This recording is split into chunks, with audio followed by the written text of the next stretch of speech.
Soy Fernando Díaz Villanueva, hoy es 17 de agosto de 2016 y esto es La Contracrónica.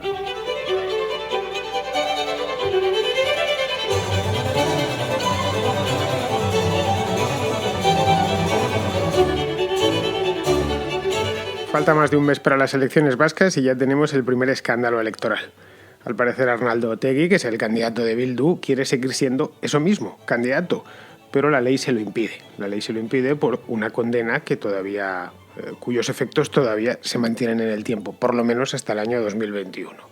No es una ley hecha al efecto, como se podría llegar a pensar. Esto es una ley anti-Otegi, no, en absoluto. Es, como ya he dicho, una simple condena. La condena que le tuvo entre rejas hasta hace solo unos meses.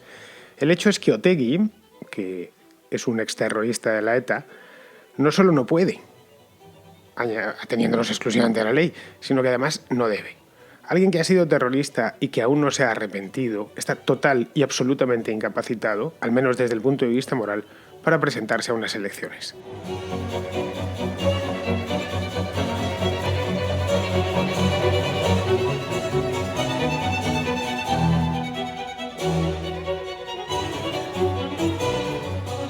El escándalo estaba anunciado desde hace por lo menos un año. Yo recuerdo que fue el verano pasado cuando leí la primera noticia sobre este tema, que me llamó la atención. Dije, pero bueno, este tipo está en la cárcel y ya está pensando en presentarse a las elecciones autonómicas.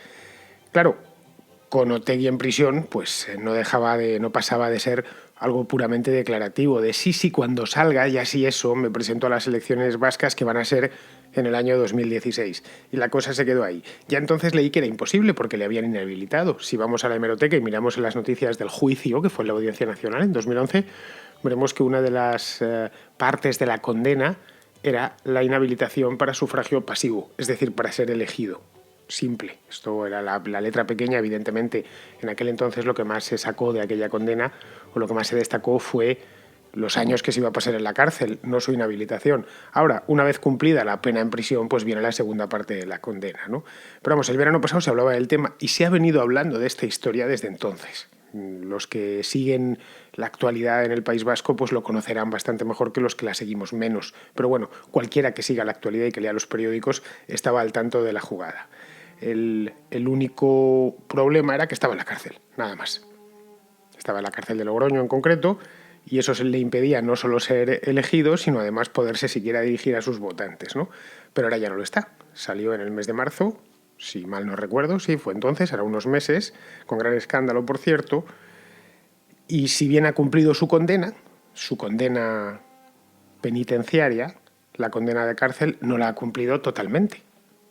Porque, como ya os he dicho, la condena incluía también una inhabilitación para ejercer cargo público. Hasta exactamente, me he ido a mirar la fecha porque no la conocía con detalle, el 28 de febrero de 2021, justo 10 años. Si el juicio fue en el año 2011, pues hasta 2021. Como bien ha señalado Covite, que es una asociación de víctimas del terrorismo, cuando se le comunicó el calendario de inhabilitación, se le dijo, señor Otegi, está usted inhabilitado hasta el año 2021, él no recurrió. Luego lo dio por bueno.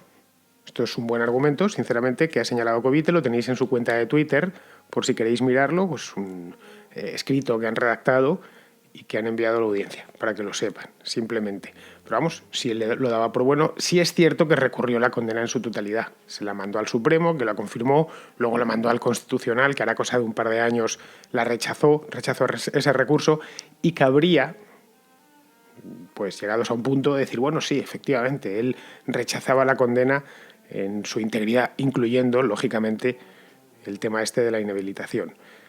Yo no sé si esto, es decir, la inhabilitación en sí, la inhabilitación para sufragio pasivo, es bueno, es malo o es regular. Ni entro ni salgo. Lo que sí sé es que es una sentencia emitida por un juez y hay que respetarla. Punto. Del mismo modo que respetamos su salida de prisión, que se atenía escrupulosamente a la ley. No sé si recordáis el escándalo que hubo hace unos meses, porque salía Otegi no debe de salir y tal, y se ha acogido a beneficios penitenciarios. Realmente él, cuando salió en marzo de la cárcel, de la prisión de Logroño, se atenía a la ley, y los oteguistas lo defendían así. No, este hombre está haciendo conforme lo que marca la ley española. Vale, bien, pues adelante. Es un tipo que me repugna, pero bueno, si ha cumplido la ley, que salga de la cárcel. Ahora, esto también es la ley, esto también es parte de la condena. Luego digo yo que habrá que cumplirla, de la misma manera que se cumplió lo otro. Lo cierto es que la línea que separa la tiranía de la libertad es una línea muy fina. Es que nadie está por encima de la ley. Todos estamos por debajo. Es decir, mandan las leyes, no los hombres. Eso es el principio de cualquier sistema político libre. La ley está por encima de todo. Ya está. Nos guste o no nos guste. Por lo tanto, la ley, y lo repito siempre que puedo, la ley hay que respetarla. Y si no nos gusta, hacer todo lo posible por cambiarla. En una democracia, pues las posibilidades de cambiar las leyes son mayores que en una dictadura, que es prácticamente nulo poderlo cambiar. De ahí que ante la tiranía sí cabe la rebelión. Ante la democracia la única rebelión posible es pacífica, es decir, es utilizar los conductos que el sistema democrático te ofrece. Conductos que, por cierto, Otegi en su momento no aprovechó en absoluto durante más de la mitad de su vida. Eso todo dicho sea de paso, que es algo que se suele ignorar. Ahí la mitad de la biografía de Otegi se ignora de manera consciente y a propósito. Y si nadie está por encima de la ley, tampoco está por encima de la ley Arnaldo Otegi, por muy popular que sea entre los abertzales y entre sus seguidores. Porque muchos están diciendo ahora, pero es un tema olvidado y además la gente le quiere en el País Vasco. Bien, me parece bien, correcto, y en el Goibar, que es su pueblo, seguro que le quieren muchísimo. Y a la mínima de cambio le van a hacer hijo predilecto. Pero eso no significa que tenga una condena en firme, que le impide ser elegido, no ya al Endacari, sino para cualquier cargo público hasta el año 2021. Otegi, obviamente, se ha hecho el orejas, como es lógico. Ahora, que nos hagamos los orejas los demás no tiene mucho sentido. Y se ha presentado. Él ha hecho, digamos, entre comillas, lo que tenía que hacer. Pues muy bien, esto dice la ley, pero yo voy a hacerlo. Y si cuela, cuela. Él se ha ido a la Junta Electoral de Guipúzcoa en concreto, que es por donde se presenta, y ha presentado allí su candidatura. La Junta Electoral de Guipúzcoa era la encargada de decírselo. No, señor Otegi, usted no puede. Hay una sentencia judicial en firme aquí, emitida por la Audiencia Nacional en el año 2011, en el que dice que hasta el año 2021 usted no se puede presentar a ninguna elecciones. Ni de Lehendakari, ni de concejal pedáneo. De nada. Pero la Junta Electoral de Guipúzcoa no lo ha hecho. Así que el que tendrá que recordárselo será la Audiencia Nacional. Simple, es lo único que nos queda. La Audiencia Nacional, no por nada, sino porque el delito por el que se le condenaba, es decir, que no tiene que ser un tribunal cualquiera, tiene que ser la Audiencia Nacional a la fuerza, porque el delito por el que fue condenado en 2011 era un delito de terrorismo. Y porque además fue la Audiencia Nacional, que es la que lleva estos temas en España, quien le condenó. Es decir, en concreto fue la jueza Ángela Murillo. De ese juicio sí me recuerdo perfectamente. Estaba Usabiaga también. Bien, pero antes de todo esto, porque claro, la gente tiende a mezclar churras con merinas. Suele decir, no, pero es que a Otegi realmente le han metido en la cárcel por sus ideas. Pues no, esta vez no. Esta vez no le han metido en la cárcel por sus ideas. De hecho, nunca le han metido en la cárcel por sus ideas. En España a nadie se le ha metido en la cárcel por sus ideas, por más que haya muchos que estén dando la matraca todo el día con esa historia. Te pueden meter en la cárcel por leyes que no están bien, pero no por tus ideas. Me explico. Aquí se puede ser independentista vasco. Se puede ser independentista del barrio del Pilar, si uno lo quiere así. Es decir, a Otegi no se le condenó, ni en 2011 ni antes, por ser independentista. Él no ha cumplido ni un solo día de cárcel. No ha tenido nunca que enfrentar un tribunal por ser independentista vasco. Lo ha sido toda su vida y como la mayor parte de su vida ha discurrido en democracia, no ha sido condenado. Otegi creo que nació en el 58. Luego el franquismo, ¿cuántos años vivió? 18 años, bueno, hasta la proclamación de la Constitución y tal, bueno, hasta el año 77, cuando fue la amnistía. Caray, 19 años. El resto de su vida, hasta los casi 60 que tiene ahora mismo, los ha vivido en democracia. Ha podido ser independentista sin ningún problema. A él se le condena por el caso Bateragune. Y Bateragune en concreto era el germen de un nuevo partido que la jueza, que Ángela Murillo, entendió que formaba parte de la ETA. Simplemente por eso. Si hacéis memoria, los que tengáis para hacer memoria, obviamente, no los más jóvenes, acordaros del follón que se armó con lo de Bateragune. A mí, por ejemplo, no me termina de convencer, no me termina de cuadrar eso del delito de enaltecimiento del terrorismo, de apología del terrorismo. Sinceramente os lo digo. Creo que uno puede hacer apología de lo que le dé la gana y queda en evidencia. Las ideas no delinquen. Es como estos delitos que hay, que en Alemania, por ejemplo, en Alemania no se puede ser nazi. Siempre me parece injusto, bueno, que cada uno sea lo que quiera. El problema no es ser nazi, el problema es hacer de nazi. Es llegar a un judío y meterle un tiro. O apalear a un mendigo. Eso es el delito. Vamos, lo digo con el nazismo, como lo digo con el comunismo, como lo digo con cualquier ideología, incluida esta ideología del abertzalismo o del independentismo vasco radical. Uno puede perfectamente querer que el País Vasco se convierta en una república socialista de estilo bolivariano, como es el caso de Otegi, y eso no es ilegal.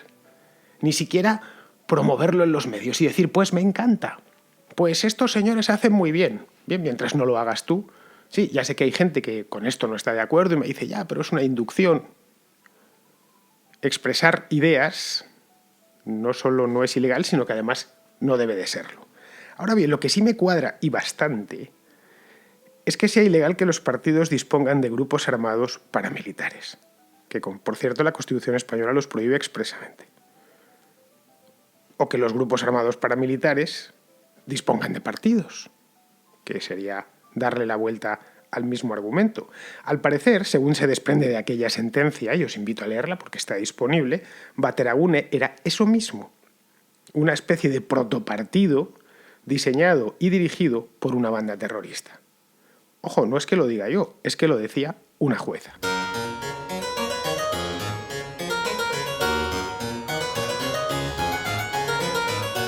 Y entonces Bildu, me diréis, ¿Bildu qué es? ¿No es un protopartido montado desde una banda terrorista? Pues no lo sé, quizá sí, quizá no. El hecho es que no podemos afirmarlo, con una sentencia en la mano por lo menos. Sabemos que es un partido con unas ideas determinadas que todos conocemos, empezando por quienes les votan. Nos pueden gustar más, nos pueden gustar menos, no nos pueden gustar nada, pero ahí está. Y no se ha demostrado que tenga vínculos con una banda terrorista, como si se demostró con Batasuna, como si se demostró con Bateragune. Y uno es inocente hasta que no se demuestre lo contrario. Así es y así debe seguir siendo. Es decir, lo mismo que quiero para mí es que se me respete la presunción de inocencia, también lo quiero para estos. La diferencia, la principal diferencia entre ellos y yo es que a mí no me presumiría la inocencia. De hecho, los proetarras no han presumido la inocencia de nadie en los últimos 50 años en España. Les han metido un tiro sin más. Pero bueno, la democracia es bastante generosa y además nosotros nos presumimos de tener un Estado de Derecho.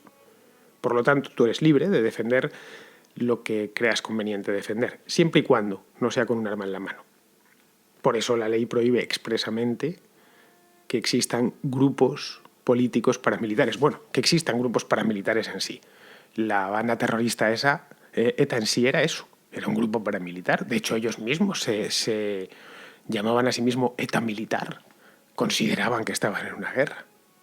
En fin, bueno, perdón por el inciso, pero es que era importante aclararlo esto, que mucha gente realmente no sabe por qué Otegi estaba en la cárcel y en el mes de marzo hubo muchísimas tonterías y se dijeron es que le han metido en la cárcel por sus ideas y a base muchas veces de remover una cosa se termina convenciendo al personal de algo que simplemente no es cierto. Otegi nunca estuvo en la cárcel por sus ideas. Ha estado por varias razones, pero esta última vez estuvo por esto.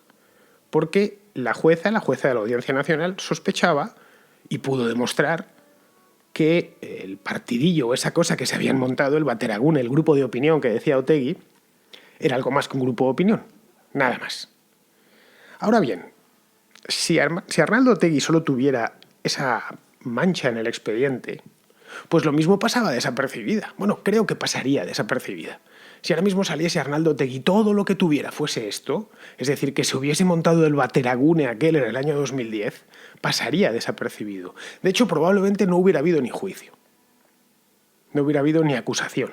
Si un particular de Guipúzcoa decide montarse un grupo de opinión, bla, bla, bla, bla, no hubiera llegado más lejos. El tema es que en el año 2011 Otegi ya era una celebridad. Y una celebridad nacional por cosas malas. Porque es que este hombre tiene un historial más sucio que el palo de un gallinero. Esa es la realidad. No resiste un vistazo a su biografía, a su perfil, esas biografías que ponen en Wikipedia, que están bastante bien tratados y de manera muy... como bien sabéis, Wikipedia la retocan los unos y los otros. Es decir, si nos vamos al hecho, al relato frío y desapasionado de los acontecimientos o de los hitos que han ido marcando su vida, lo que nos encontramos es que ha pasado más tiempo en la cárcel que yo encima de la moto. Es decir, que ha pasado muchísimo tiempo. Desde bien joven, además. Y digo la cárcel como digo calabozos de la policía, tanto la francesa como la española. Fue, de hecho, condenado por terrorismo, por un delito de terrorismo real, contante y sonante, por el secuestro de Luis Abaitúa, que era el director de la fábrica de Michelin en Vitoria. Esto lo hizo en el año 1979. Sí, que tenía 21 años. Este hombre entró en la ETA jovencísimo. De hecho, a los 19 ya se había ido a Francia. Y si se fue a Francia no era porque estaba tomando potes en su pueblo, eso os lo aseguro. Si se fue a Francia en el 77 es porque andaba metido en ciertos asuntos no muy legales o directamente ilegales. Allí en Francia lo detuvieron en un par de ocasiones. La última de las veces ya las relaciones entre España y Francia en temas terroristas habían mejorado a finales de los 80 y fue entregado a las autoridades españolas.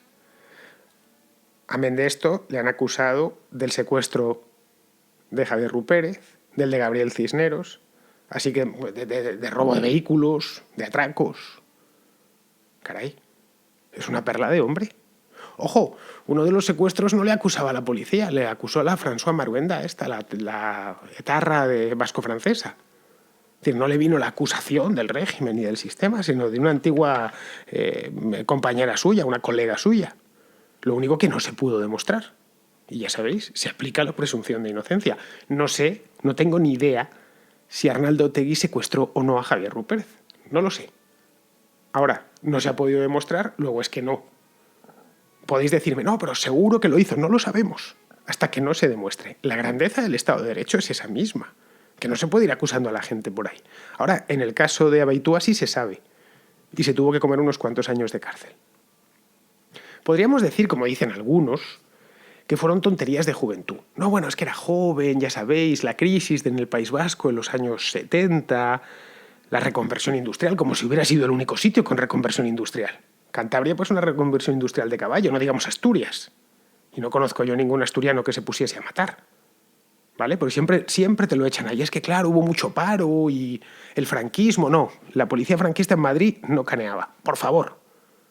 Diré, esas tonterías me enferman. Como si el franquismo solo se hubiese dedicado a reprimir a los disidentes en el País Vasco. No. A ver, la policía franquista reprimía a los disidentes en todo el país. Desde la provincia de Gerona hasta la isla del Hierro. En todas partes. Allá donde encontraba un foco de disidencia, lo apagaba o trataba de apagarlo. No siempre con éxito, por cierto. Y además, eso de tonterías de juventud. Yo también he sido joven, y no atraqué a nadie, ni secuestré, ni extorsioné. Mis trastadas de juventud fueron bastante más benignas, por lo menos para la vida y propiedades de los demás. Y por supuesto, ninguna de ellas, y fueron unas cuantas, eran punibles con penas de cárcel. Así que esas tonterías de juventud, por favor.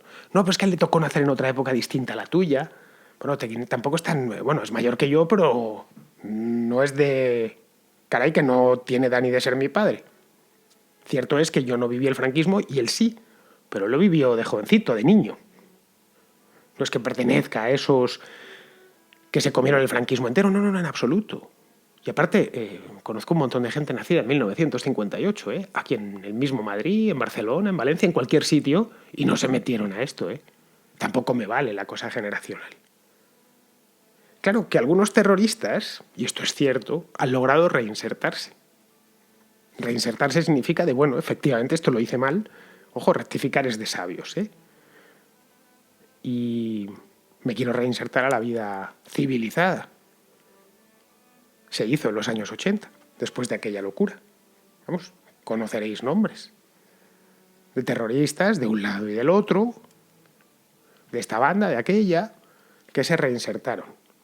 Pero claro, toda reinserción pasaba, y sigue pasando, por haberse arrepentido de verdad, y haber pedido perdón a las víctimas. Otegi no ha hecho nada de eso, que se sepa. Al contrario. De hecho, cuando lamenta la lucha armada, la lamenta de boquilla, es porque hace mal a la organización, porque hace mal a la causa. No porque produce víctimas mortales y destroza familias y deja niños huérfanos y todo esto. No. él cada vez que criticaba la lucha armada es un eufemismo asqueroso, es decir, que criticaba los asesinatos de la ETA, no lo hacía porque eran asesinatos execrables, lo hacía porque eso comprometía al nacionalismo radical vasco. No me estoy inventando nada. Está en sus palabras a lo largo de varios años. No recuerdo dónde fue aquella frase famosa suya de es que una bomba, cada vez que le tapan una bomba, nos cuesta muy cara. Bueno, no te quiero contar lo cara que les cuesta a los tíos que mueren por culpa de la bomba. No, les cuesta muy cara a ellos, a los abertzales. De hecho, Otegi se ha dedicado a exactamente lo contrario. Lleva no sé cuántos años coleccionando juicios por pertenencia a banda armada, por injurias a la corona, por inducción a la violencia, por homenajear a etarras. No se salva de ninguna. ¿Que me pueda parecer mejor o peor injuriar a la corona? No creo que debería ser un delito, pero bueno, nos ayuda a ver por dónde va el personaje. O por hacer apología del terrorismo. Hacer apología del terrorismo, es decir, hablar bien de los terroristas, es como hablar bien de los nazis.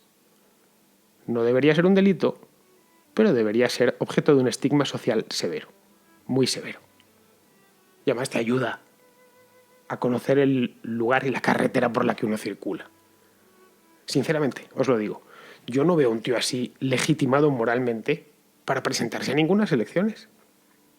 A ver, si no lo está Rajoy, y lo he dicho aquí por activa y por pasiva, por la cantidad de mierda que tiene su partido, por decenas de casos de corrupción aquí y allá, algunos que le tocan muy de cerca, como el de la financiación ilegal, el caso Bárcenas. Aunque no se haya demostrado en absoluto que él haya puesto la mano, pero le pillaba muy de cerca, ¿cómo lo va a estar este hombre? ¿En serio? ¿De verdad es seguro que Bildu no tiene a otro? Una pregunta que yo cuando me enteré de esto dije, pero realmente los de Bildu quieren a este tío. Son ganas de desgastarse. Porque es que es tan fácil atacarle, no solo ya por mí, que yo no voy a votar en el País Vasco, digo para los que están allí, para su némesis, para los que le están quitando los votos, que es Podemos. He estado mirando a quién presentan. Luego, una parte de Otegi, ¿a quién más llevan estos de Bildu? Y llevan a una tal Madalena Iriarte, he estado mirando un poco el perfil suyo, es una periodista de Euskal Telebista, que bueno, bien, independentista, bien, tal, bueno. No sé si hacía, bueno, de la ETV del canal que hacen en vasco. ¿No se la conoce nada?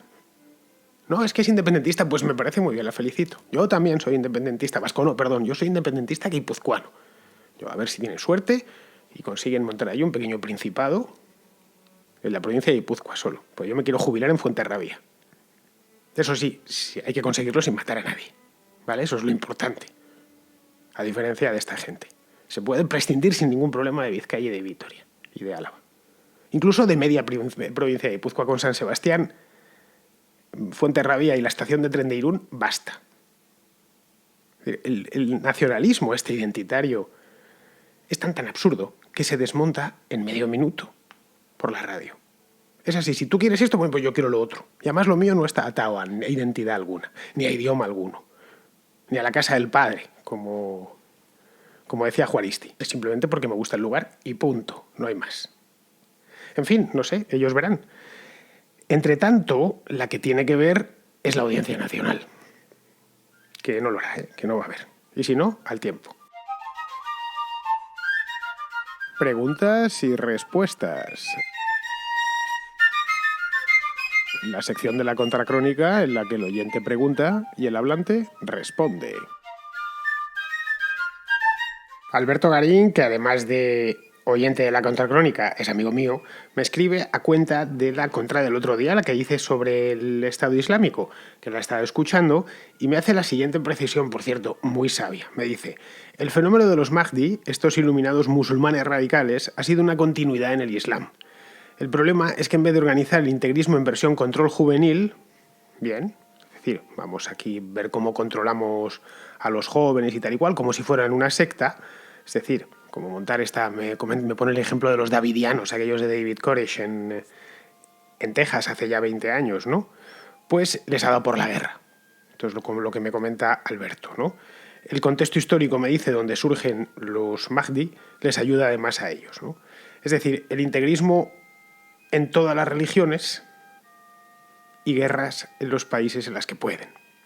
Es la precisión que me viene a hacer Alberto, que aparte de todo es que es un sabio. Alberto sabe de todo. Es un tipo, por cierto, va a venir en el mes de septiembre a Madrid, porque él está en Guatemala, y vamos a hacer una contracrónica juntos, ya veréis. Alberto lo sabe de todo. Es como una especie de enciclopedia espasa andante. Así que te agradezco, Alberto, la precisión. Es muy buena y realmente cuanto más me meto en este tema del integrismo musulmán, del fundamentalismo islámico, más capas voy descubriendo. De ahí que desconfíe siempre he desconfiado de los que solucionan temas complejos o tratan de explicar temas complejos con argumentos fáciles, o los tratan de despachar así de dos tacadas, de esto se soluciona haciendo esto o haciendo lo otro. Es decir, hay que, como en casi todo, los fenómenos humanos hay que estudiarlos mucho más a fondo. Y sin salir de Guatemala me escribe Desmond para que os cuente algún día, si así lo veo conveniente, en qué consistió mi vida en Guatemala. Pues la verdad es que no creo que diese para una contracrónica ni para media, pues la vida de un expatriado en un país centroamericano no traía más. Sí, había muchas cosas curiosas del país aquel que a un español le chocan, no tanto culturalmente, porque al ser un país hispano es parecido culturalmente, el idioma es el mismo y con el idioma pues vienen muchísimas cosas aparejadas, sino de las cosas propias de un país tropical que además tiene el problema de una inseguridad galopante. Eso sí que tiene anécdotas para contar, pero vamos, creo que se escapan del cometido y del formato de este programa, de la contracrónica, que hablo de actualidad y de cuestiones económicas y políticas.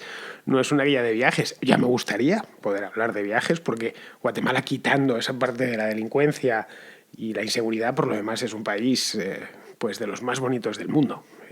Y desde luego con el mejor clima del mundo, pero es un país bonito de verdad. Así que lo siento mucho, Desmond, pero no lo sé, o pasa realmente algo que justifique que yo empiece con el anecdotario, o si no, no tendría mucho sentido. Se saldría de la intención fundacional de la contracrónica.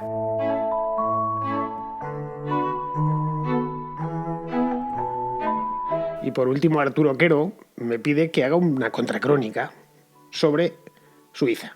Como os hablo tanto de Suiza y os comento tanto que para mí es el mejor país del mundo, por lo menos tiene el sistema político de los reales, no de los imaginarios. Sabéis que muchas veces en teoría política se tiende a la idealización. Bueno, muchas veces no, casi siempre, y se ata uno muy poco a la realidad.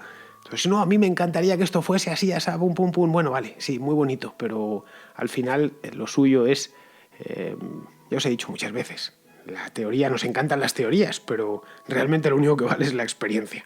Y en el caso de sistemas políticos, pues el sistema político suizo no es perfecto porque ninguna obra humana lo es, pero a mí me gusta mucho. Bueno, pues me pide uno que hable sobre la formación de Suiza. Bien, eso no es materia de contracrónica, Arturo. Eso es materia de contrahistoria. Efectivamente, habría una contrahistoria muy chula sobre la historia de Suiza, sobre cómo nace la Edad Media, cómo se consolida, cómo se cimenta, cómo lo invade Napoleón, y cómo se cimenta ya en el siglo XIX y se convierte en lo que hoy conocemos como Confederación Helvética. Es decir,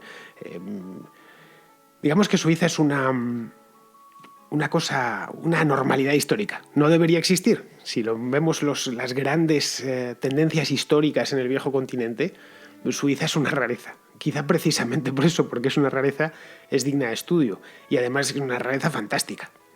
Yo muchas veces digo que es como debería ser Europa, y como fue en su momento Europa, si hubiéramos dejado evolucionar las instituciones y las mentalidades de manera natural, sin grandes espasmos, guerras, revoluciones y escabechinas. Hubiéramos terminado siendo algo parecido a Suiza. Bien, no hay que desanimarse, todavía podría. La historia, ya sabéis, no se para nunca. Mientras existan seres humanos, habrá historia. Bien, esto me lo apunto, Arturo, para una contrahistoria, que tengo ya un porrón de peticiones para la contrahistoria. Tengo contrahistorias resueltas de aquí a dentro de 2 años. Si hago todas las que me han propuesto, no tendría ya que pensar ningún tema. Bien, pues con esto me despido de vosotros. Hasta mañana.